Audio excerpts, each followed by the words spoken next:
The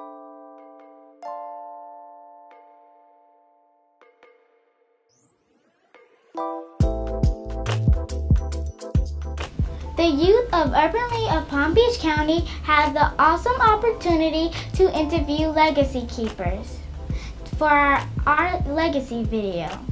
We were able to speak to community leaders, pastors, educators about the past.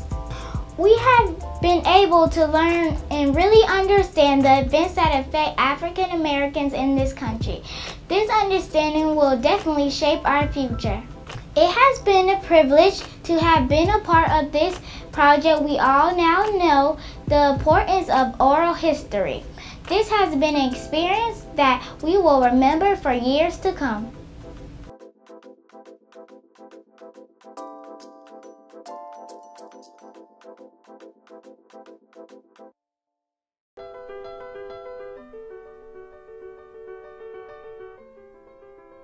I was not born in West Palm Beach. I was born in Andalusia, Alabama. That's 75 miles south of Montgomery, Alabama. And that's where I lived most of my life, except when I came to Florida to go to school. My aunt came to West Palm Beach because she worked for a lawyer in West Palm Beach, and that is how I came to West Palm Beach at the age of 8. But being in West Palm Beach, my aunt, it was a little better and a little more money to move down here. There were better opportunities for buying homes and everything like that in West Palm Beach. However, in Alabama, we owned our own property, and so that was good. But to live in West Palm Beach for my aunt was very, very good because it was better. The era of segregation was really, really something else. I grew up in an era of segregation. Going to an all-black school. It was literally a one-room schoolhouse with a pot-bellied stove, and then to watch the white children go to a nice built brick school with gas heating and everything like that. They were well heated. We had to build a fire in a stove to heat up the room and everything like that.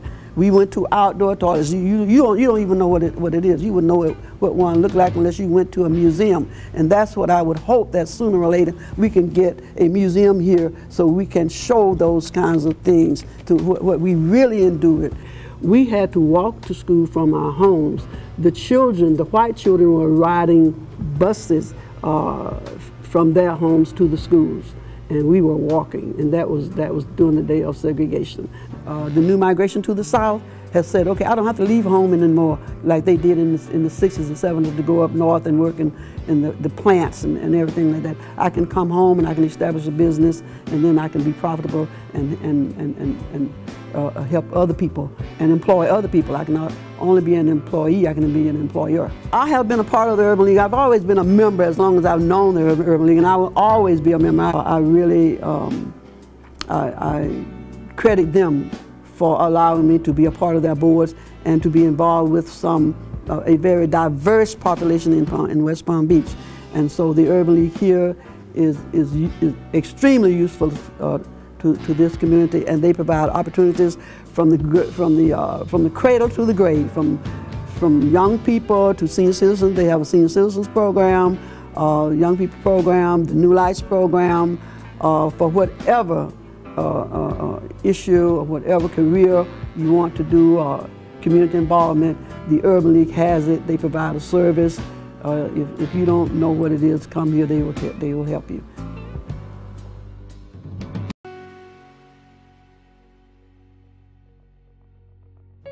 My name is Henry Fuse, and I'm 66 years old. I was born in Georgia, Cordele, Georgia. We were living in Georgia, and there was no such thing as welfare, and the black man didn't get disabled. And during that same time, we had a lot of civil rights, race rights, and all that going on. There was no such thing as being able to go to certain places and purchase what you wanted. During the civil rights movement in Georgia, we was instrumental in getting one of the parks, it was a Veteran State Park, that only whites was allowed to go there. Matter of fact, we lost one of our best friends, got shot in the face and was killed because he touched an old World War II airplane. One of the white guys walked up and said, "Boy, take your hand off the plane." And he refused to do it, so he shot him in the face. It was tragic that we lost a life, but we gained the freedom to go to the park.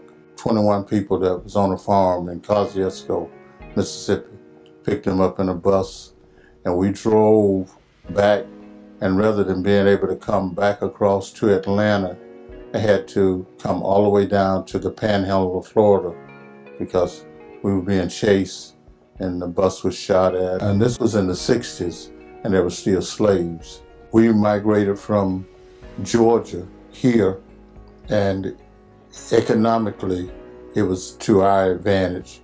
We were able to get better housing, better living conditions. Well, there was no integration at the time I was going to school.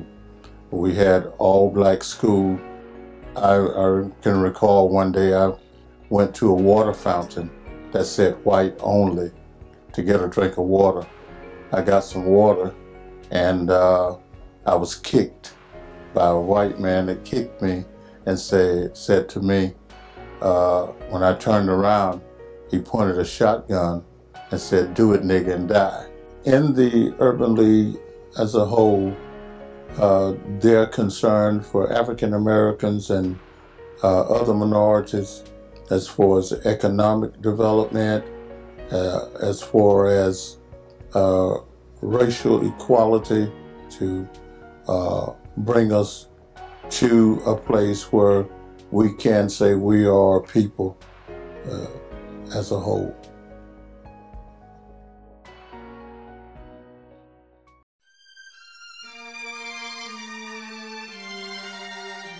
My father came to West Palm Beach in 1928 at 2 months old from Americus, Georgia. My grandmother and grandfather came right before the Depression era in search of jobs and better conditions because my grandmother's family were sharecroppers. My great-grandfather was on the Bowen plantation somewhere on the North Carolina-Tennessee state line. And he was about 20 years old when the Emancipation Proclamation occurred. And he used to cook. He, from what I heard, made his way to Florida by cooking on the riverboats. The Great Migration, in my opinion, is when people left the South and moved north. There was a time, though, that my grandmother did eventually move north. Most black men at the time did yard work over in Palm Beach. My grandfather owned 100 and some acres of land up in Lee, Florida. So they did farming. We were never truly integrated. It was desegregation. The community that we knew that was once independent, when I say we, I'm saying our African American, black, Negro, colored community, where we were self-sufficient, had everything in our communities that we wanted and needed. We didn't have to go outside of the community. I saw personally, because I attended Roosevelt, the first year of integration, the community was divided up into large portions where you either went to North Shore or you went to Twin Lakes. Maybe 66 or 67, there were a few black children whose parents tried integration before court-ordered integration. A few of them went to Palm Beach High. So some children whose parents, I'll say, were middle class or whatever, they sent their children there. Some children went to North Shore, but you could count them on your hands. It was not easy for them. We're being replaced because everybody sing, dance, they're in our image. They out singers, they out dancers. Our souls have been gone now.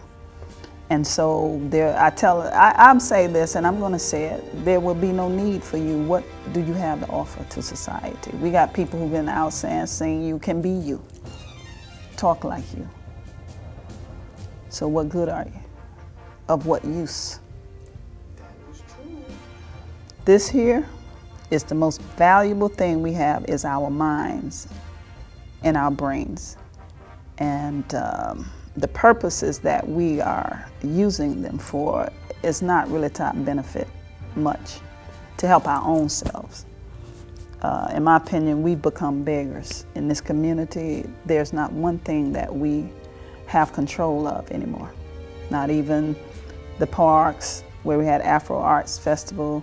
Urban League was one of our, let's say, classy place to rent out for a dance or hold something. Psh, no more. Everything's pay to play.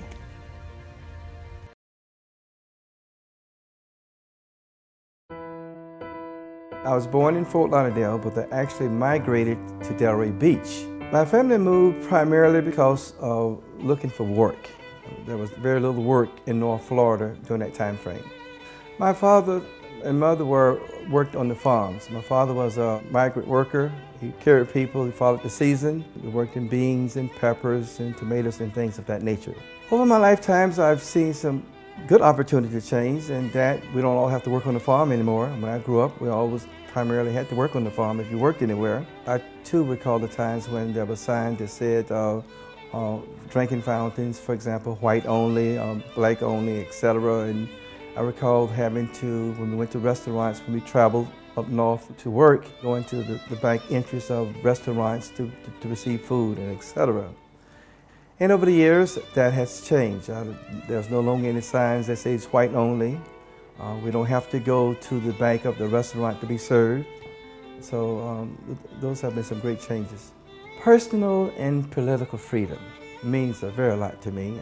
Personally, it means that I almost said say what I want to say and do what I want to do, but that is not true. As I became an adult, as a child like you, I thought, well, when I grow up to get grown, I can say or do what I want to say. That is not true. We offer ourselves without being concerned about being locked up or even, as some of our foreparents, being beat up or even killed if they wanted to run for office or wanted to participate in the election process. I was fortunate, though, that I got the opportunity to attending segregated schools in the community in which I grew up in.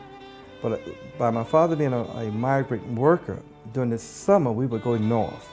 In North Carolina, Delaware, Pennsylvania. And school would start before we would come back to Florida to work. So I had the opportunity to start school in September in Delaware, Pennsylvania, and those were integrated schools. So by doing so, it helped molded me to understand, you know, you don't know if you're missing something until you're exposed to something else.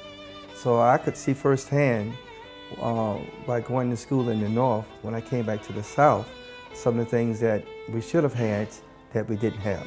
But my very first job outside of the family structure was working at the local restaurant and hotels, washing dishes and bussing tables. Access to capital, access to money. You know, it's still very difficult for me as a person of color to be able to go down to the bank to try to get a loan to start a business or do anything else. The Great Migration, again, those old things just didn't happen. It was a necessity in that if they did not happen, America would not be as strong as it is today.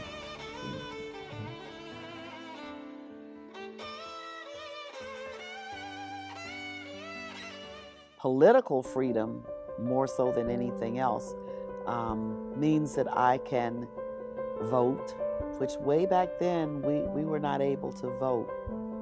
I served on the presidential campaign for President Obama in both campaigns, and I was able to see a lot of things that happened in politics that we were just not aware of, such as one, the voting right, two, being able to choose who you want to vote for without being kind of pressured into voting for someone that you didn't want to. So we have people now that are sitting on city and county commissions that was totally unheard of way back in the past. We have a black mayor of the county right now, which we never had black county commissioners. To my family, it means, one, better education. It means that they have the opportunity to vote. It means that more income is coming into to my family. I remember when I worked at the Roosevelt Pool, which actually sat right here where we are. This was the space, and I remember working for about 85 cents an hour during my high school years. And when I started at the sheriff's office, I started at $1,050 a month, which didn't amount to a whole lot when you had a family to raise. And when I left the sheriff's office, I was in excess of 6 figures. There were 2 separate police departments. There was the black station, which was at First and Tamron, and then there was the white station, which was on Clematis and Detour, up in that area. Any of the arrestees that were black had to go to this little, it was like a box. It only had 1 cell. It was probably 10 feet by 10 feet, very small. And now we have an integrated police department where it's not separate anymore. My senior year in high school, they were about to desegregate the school system here. And our teachers, who were all African American, teaching at an African American school, were not really ready for desegregation, and the teachers walked out. The senior class of Roosevelt High School, 1968, walked out with the teachers, and we walked from Roosevelt, we marched actually from Roosevelt all the way to the convention, to the auditorium at the time. Presently, just working on the presidential campaign, going door to door, talking to different people, not just African Americans, but people of different color, people with different religions, and networking really taught me a lot about people and how they think. We're at a point in our lives where we are outgoing. We do for ourselves. We don't need someone to tell us what to do and when to do it and how to do it.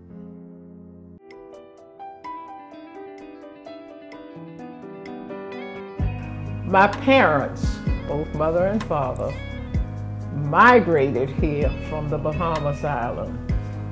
My mother's parents settled here in Delray Beach. That's where her relatives were.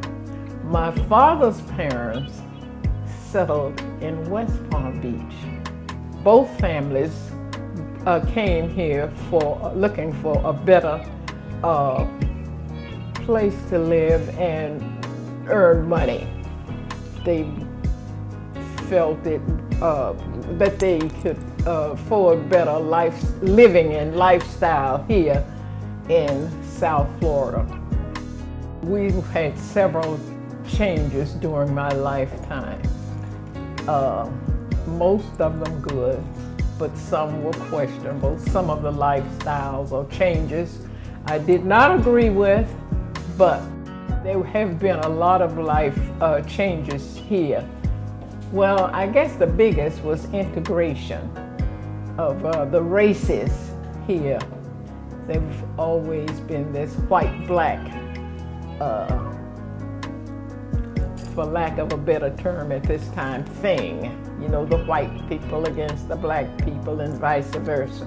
We've always had that. We expect that things or ideas from white people, you know, we as black people expected other things from them. I guess that is the main thing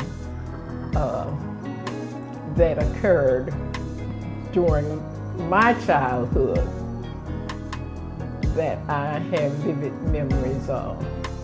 And then as I grew older, some other things came up that really had an impact on not only me, but this city of Delray Beach, and I dare say the country. A caste system. I'm saying C-A-S-T-E. I don't know whether that's the right word, but you know, that kind of affected us as citizens of Delray Beach, especially in the school systems. I don't want to sit next to her. She's from Nassau. I don't want to sit next to him because they have collard greens for dinner. We don't eat collard greens in Chile. These are some of the differences in opinions when I was growing up, when I was a child, when I was young, when I was in elementary school. You don't associate with him. All of us are black now. Some skin is a little lighter than others. But as far as the white man was concerned, you're all black. You're all Negroes. And back then, you know, they had another name for it. But anyway, that is what I mean by caste system.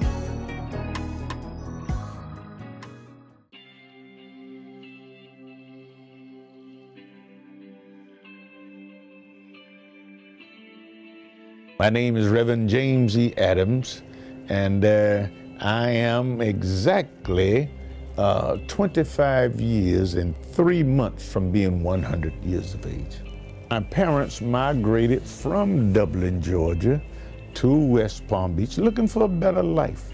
There was a great, heavy, known segregationists. You had restroom where they had colored, and then they had restroom for the white. We had water fountains where they had colored and water fountain, and so on, so on. There were limited possibilities for the black, for the minority, such as the police department. The segregation was so predominant. You had no black policemen during this era. And of course, when we did get them, they put restraints on them. They could only patrol in certain areas. They had no arresting powers with the white or the Caucasian and etc.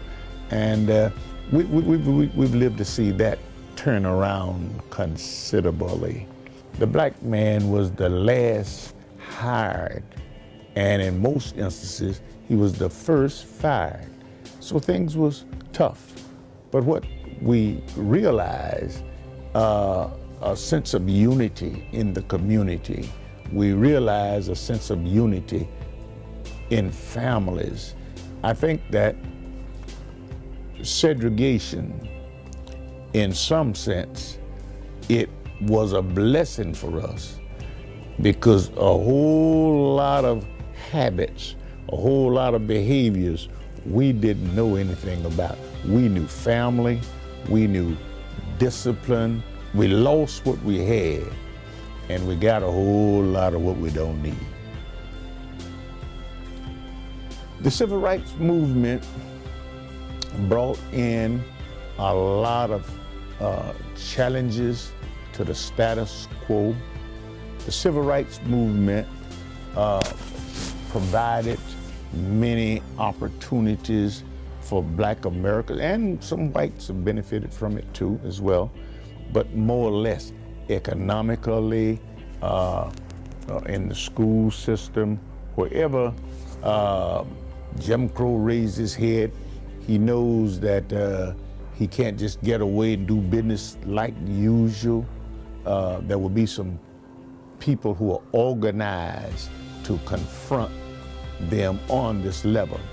We believe that anything that's not confronted will not change. So the civil rights movement confront a lot of wrongs to make them come in line with what we call right.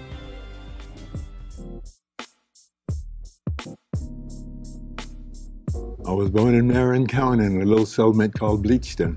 It's 14 miles out of Ocala, Florida. My father came from the Bahamas. My mother came from the little community I just settled. She came to live with an uncle she had here. And of course, while he was a young lady, she met my father. I was born in 1928. That's about 6 years ago. And at that time, we had ranked or strict so-called segregation. City ordinances of West Palm Beach. The ordinance was very clear. It will tell you that at a point commencing at, say, Tamron and 7th Street, moving south to a point where the tourist street will intersect with Tamron, moving east to a point where Tamron will intersect with Sabadilla, and will go all the way to Pleasant City and back to the point where it began, geographically. And then it will say, shall be known as the Negro section. Even for drinking water, you had a white place, a fountain for water, and a black fountain for water. You could not go into stores, a host of things you could not do. Unemployment was difficult except as domestics for the most part. And that is what the civil rights, part of what the civil rights movement was all about. In around 1900, the turn of the century, when Henry and Flagler built what was known as the Royal Poinciana Hotel, which doesn't exist anymore, that was big business for black folk, as it were. Henry Flagler did not permit motorized vehicles in Palm Beach. So those were called wheelchairs by some, Afromobiles by others, and there were other names that were used for those, but they were all operated by black folk. But now, you find people of color as clerks, you find them in high positions, you find them on the city council, you find them as policemen, mayors, all of that was not in existence at that time. I've seen segregation move from an openness to a kind of more subtle or smooth operation. We still have it. The Urban League never was in its beginning, isn't today, a black organization. It's an interracial organization. From the national to the local level, the board of directors and all, the sponsors. And I hope that the Urban League can foster that interracial. When I say interracial, it's moving beyond now just blacks, and use the word minorities. That's a good word. And let's move America toward where it should be.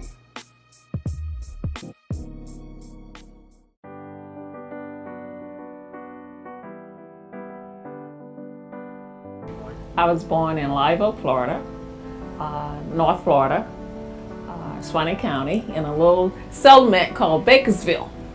I came here for better opportunities, just me alone. Over my lifetime, thinking about the farm girl that I am, a proud farm girl, having to work all my life, and then going to school during the segregation era, moving into opportunities that I had before retirement. I think it was good. There's still pockets of segregation right here locally. As far as housing, when I say segregation, segregation is pockets of a black community versus integrated community versus a Hispanic community. So we still have little pockets, and that's not unique to West Palm Beach. That's all over. Today, if you want an education, it's out there. You just have to have the, excuse the expression, the guts to go out and get it, to prepare yourself. Education is the best thing that has happened to me and to my family and my offsprings, because if you prepare yourself, there's no excuse anymore, because you can go not only to high school, but to colleges, vocational school. It's out there. So the opportunity, there's great opportunities for education. And that has been one of the better things that has happened in my lifetime. Job opportunities, there's been a lot of advancements. Not to the level that it should be, but blacks today, and especially in the public sector, have had a lot of growth in opportunities. My first job was with Travelers Insurance Company in Connecticut. When I received my AA degree, at that time I could not afford to continue my 4-year degree, which I later got. I moved to Connecticut, Hartford, Connecticut with my sister.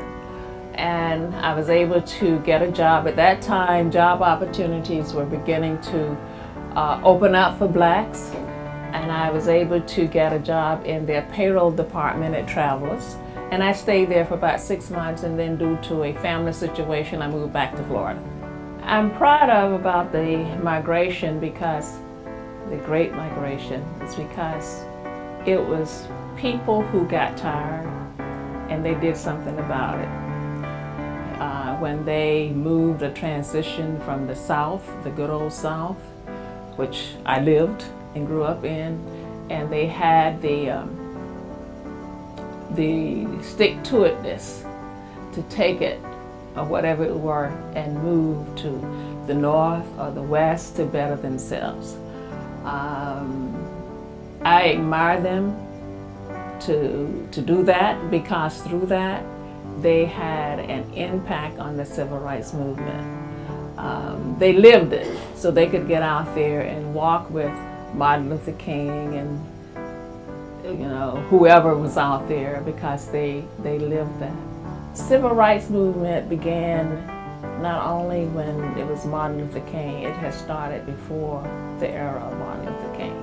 And he was instrumental in bringing it to the forefront.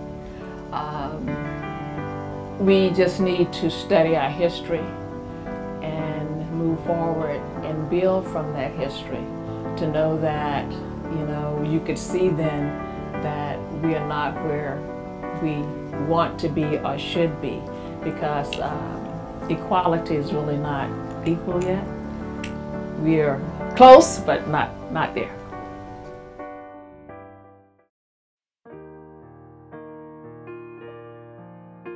I was born in Delray Beach.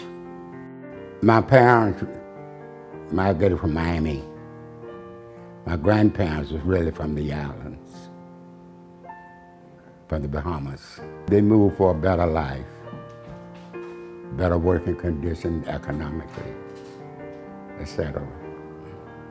The opportunities have changed over my lifetime in this way. As I heard before, that farming was the main work that was did in our area, and there were other jobs here, but we thought those jobs was the upgraded jobs, They were society jobs, those that we thought, and during our lifetime, that the people that worked on the beach as chauffeurs, the people that was waiters in restaurants, and school teachers and medicine. These was the people that could walk the street with a tie on and dressed up. The others mostly was the people that worked on the farm. I don't know whether it was because of many times our parents, that they were living, and our education, that we were living in that time. I'm pretty sure they had to go according to what was available to them. But they almost taught us how to be inferior, to be honest with you. They would say things like this: why don't you be like that white boy? Why don't you be like that white girl? That made us feel like that we were inferior to them. See, that has changed. Through the years, we have found out that we are just as much, have just as much ability as they have. the most of the jobs that was offered was jobs that you really didn't have to go to school. They were common jobs as working for the city, picking up trash, garbage men and stuff like that. That have changed a whole lot. Because even now, those same particular people use machineries to do it. And other jobs that have been changed has been jobs like secretary jobs. You didn't hear of an individual, if you were black, that was working in an office, a doctor's office, apprenticeship to doctor, a nurse's supervisor. Those are the things that really have changed. The civil rights movement was not given to us on a silver platter. You had to work for it, you had to suffer for it. And I do believe personally that anything worthwhile having, you have to shed some blood for it. It comes through blood, sweat, and tears.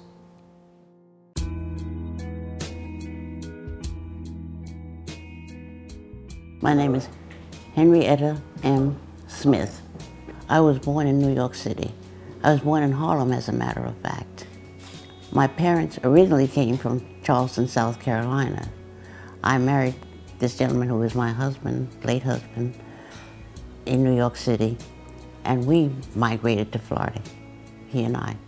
My parents have never been to Florida. His name is Isaiah C. Smith.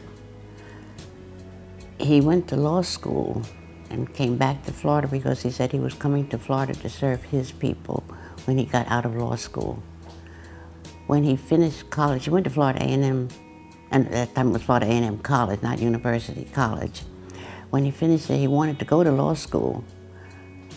And they told him at Stetson, which is the big law school here in Florida, you can't come.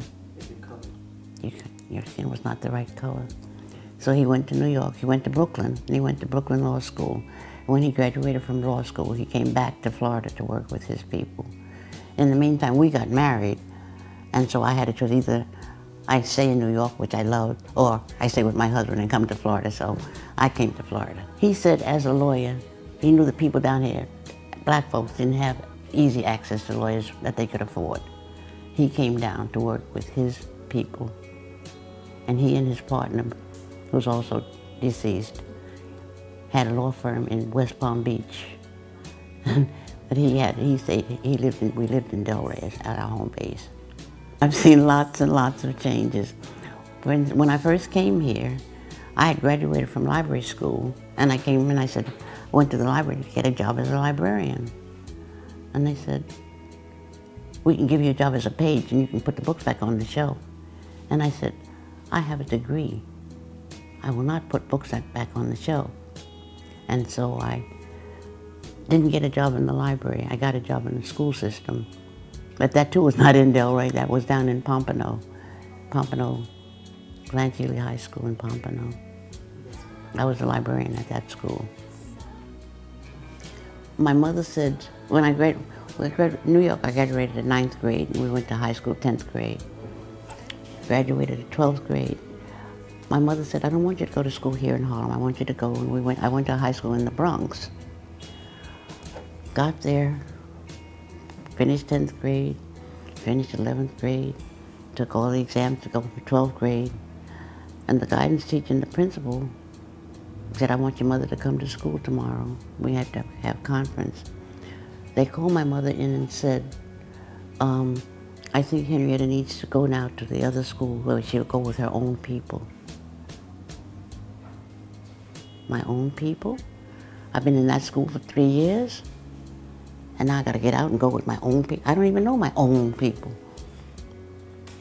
So we went to the Urban League, and the Urban League committee came in and they said, well, has she done her work?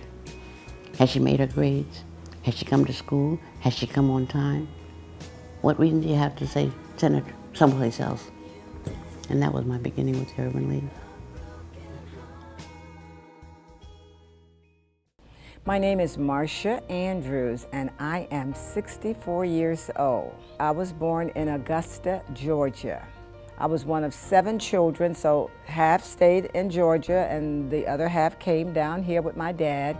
And so that's how I got here with the other half. Going downtown on Clematis Street where you could see the bathrooms that had the signs colored and white, and how the counters were segregated and we were not allowed to go to a lot of different places. We only had one theater here for Black Americans, African Americans, and that was called the Grand Theater. And back in the day, we had the secondhand books. We didn't have all of the money.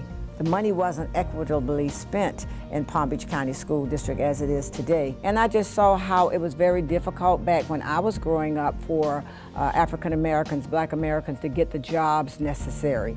I saw getting to college was a much more of a challenge for many African Americans. But there's still a barrier for us, and it's kind of like an invisible barrier, and you don't know it's there until you push it, and it pushes back on you and say, well, we don't want you, or you're not qualified, or you can't have this job because I gave it to someone else, but yet still your credentials are the same. I think we are making progress, but I think there's still that racism that's out there. I can tell you that African Americans, Black Americans are still at the end of the spectrum when we're talking about social and economic equality. And even though you see us living in all different places around the world and everywhere, it's still a struggle for us. And we have to make sure that people know that it's not about the color of our skin, it's the content of our character and our abilities to be able to be whatever we want to be, and we have to stand strong in every situation, socially, educationally, and otherwise, to take that leap. They lived in horrible conditions and were treated poorly and beaten to death and gave their lives for me to be free. People have to remember where we came from. They have to remember the sacrifices our forefathers made for us. I went to different movements, and I did not have a problem with marching and being on the front line and holding up a sign saying equal rights for all. But before us, before me, we didn't have educated people in my family. So I had to fight to make sure that my daughter was educated, because it's important to make sure the next generation does better than the generation before. Well, I'm so proud of the youth movement with the National Urban League, and how the Urban League has been there from the beginning, fighting for the rights of equity in housing and employment, in education for all. The Urban League has been able to embrace others, not just African Americans, to work together for the benefit of equity for everybody. And that's what the Urban League does. It's the front runner for the communities to make sure that equity and justice is for all.